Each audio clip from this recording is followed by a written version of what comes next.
પૂછવાની જરૂર નહીં કે ભૂવા પાસે જવાની જરૂર નથી કે કોઈને પૂછવાની તમારી કુળદેવીને દીવો કરો, તમારી કુળદેવીને કરો, તમારી માતાને સમરો, તમારા સદગુરુને સમરો, પણ આ ઠગ અને ધુતારા તમને ખોલી અને ખાઈ જાય છે એટલે એમનાથી ચેતન રહેજો. અને અમારે કહેવાનો હક છે એટલે અમે કહીએ છીએ.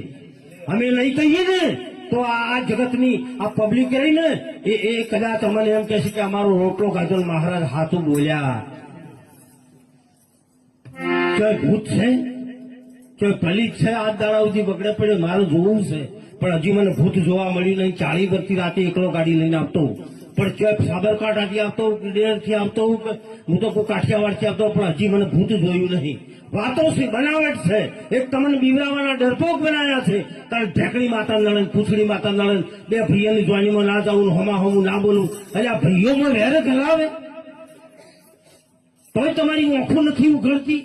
હાકો ભાઈ એમ કે તમે બી એનો છોકરાની જોઈન જોડે, પણ તું ના જતો હો બાધા મારી.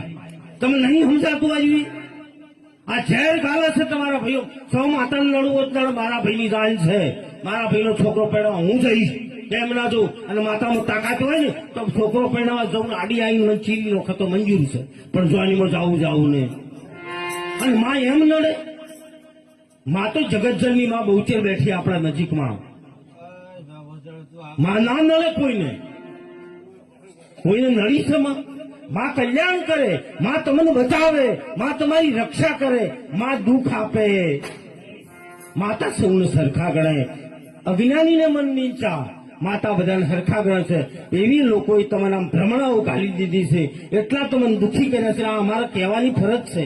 ભજન એક ઓછું ગભરાશે તો ચાલશે, પણ અંધશ્રદ્ધામાંથી બહાર નીકળો. કેમ? જેટલી માતાઓ આવશે ગરીબ ઘરની બહીઓ ધૂણ છે. ચમ કોઈ ટાટા બિરલાની, રિલાયન્સ વાળાની બહુ ધૂણો તો હું મોનું. રિલાયન્સ વાળાની બહુ ધૂમતી નહીં, ટાટા બિરલા ધૂમતો નહીં, નરેન્દ્ર મોદીના ઘેરથી કોઈ દાડો ધૂણી નહીં, સુખી પરિવારની ધૂમતી નહીં. ગરીબોમાં જ માતાઓ લોહી પીવા આવી છું.